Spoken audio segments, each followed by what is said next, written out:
everyone, this is ChakaWhat here, and today I'm going to be presenting to you my top 10 gods of the Elder Scrolls. I tried to pull from all of the pantheons to make this list diverse and accurate. Up at number 10 I have chosen Kyrath.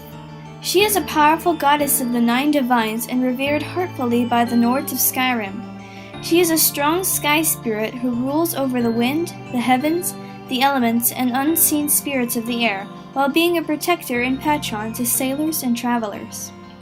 She is seen as the embodiment of nature, with Spriggans representing her wrathful side, and was also the first to agree to Lorkhan's idea of inventing the mortal plane. 9. Sothasil. An architect of time and binder of oblivion, he was a member of the tribunal gods worshipped by the Dunmer in Morrowind. He lived hidden in his clockwork city and was born Ashima. In life, he guided and protected mortals, as well as serving as an advisor to Nerevar and his wife Almalexia. In later life, Sothasil became fed up with the imperfections of mortals and locked himself away within his city. At the loss of godhood at the hands of the Nerevarine, he was slain by Almalexia, who had succumbed to madness. However, even in death, he remained silent and honorable. 8. Arcane. He is part of the 9 divines and is worshipped all across Tamriel as the son of Akatosh. He represents the qualities and the cycle of birth and death, and his followers are staunch opponents of necromancy and the undead. He rules over balance and represents both light and dark, fertility and blight, life and death. He brings everyone into the world, then decides when to take them out again. 7. Ruptga. Also known as Tall Papa, he is the chief deity of the Yokudan pantheon. Following his lead, the other gods learned how to gain immortality, and then he created the stars in the sky so that other spirits may do the same. Soon, though, there were too many spirits to keep track of, and due to the foolish actions of his helper, Sep, they became stranded in a dry desert with no way back to where they came from. Ruptga then crushed Sep for his foolishness, and continues to watch over his children below in Hammerfell. 6. Oratio. He is the elven variant of Akatosh, chief god of the 9 divines. He is faithfully worshipped by the Bosmer and the Altmer, and was one of the gods who agreed to help create the mortal plane. He is the soul of everything, and carefully watches his followers in the mortal plane so that their souls may escape and move on one day. He is considered by the races of men a defender of the Empire, and there were many temples built in his honor. 5. Bondar. He is a minor god from the Bosmeri pantheon who is a chief trickster and protects the spirits of thieves and beggars. Mostly worshipped in Valenwood, he is also worshipped by the Khajiit, who he granted cleverness and genius to after their long years of suffering.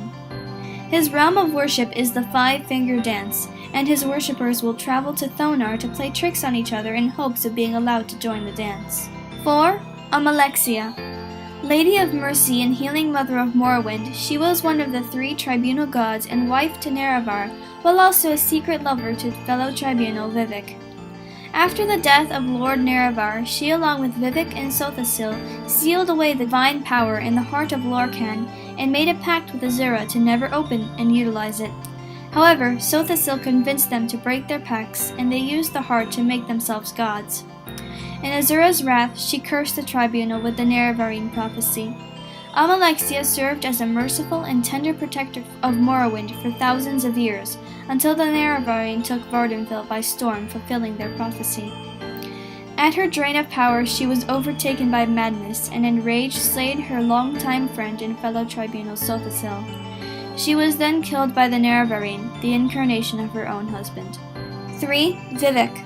Lord Vivec the warrior poet was an immensely powerful and popular tribunal god for thousands of years and husband to the king of rape Molag Bal, while also being half Shimmer, half Dunmer, and a hermaphrodite, having both male and female sex organs. In his teenage life, he became an advisor to the soldier Nerevar and his wife Almalexia, alongside future fellow tribunal god Sothasil. After the story I explained when I mentioned Almalexia, go back if you don't remember, he became a fierce protector of the people of Morrowind, guarding the province from wars and invasions. During the Nerevarine prophecy, he actually guided the Nerevarine to kill Digoth-Ur, and for his heroic and cooperative actions he was deemed a saint after the fall of the tribunal. 2. Sithis. He is the antithesis of Anwiel, and the incarnation of Padme, who is neither an Daedra or a Daedra, but the Dread Father. He represents the emptiness of the void and rules over death, and is worshipped by the Dark Brotherhood. Lucian Lachance described him as a perfect cloudless midnight, or winter as cold as ice and shrouded in shadow. He is also the birth father of Lorcan, whom he created to rid the universe of trickery and deceit. He is known for his rare interactions with mortals, most notably assisting the assassins Black Dragon and Green Venomtongue by sending them the Wrath of Sithis down to the world.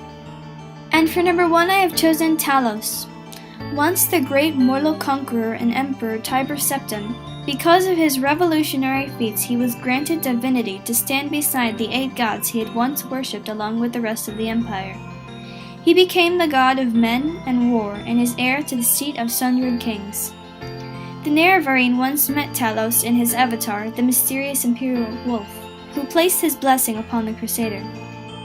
He is often referred to as the One, and the phrase the 8-in-1 often used by the Knights of the Nine, but is also referred to as Ysmir by the Nords. I hope you've enjoyed my list and found it helpful, and remember to like and subscribe. Bye!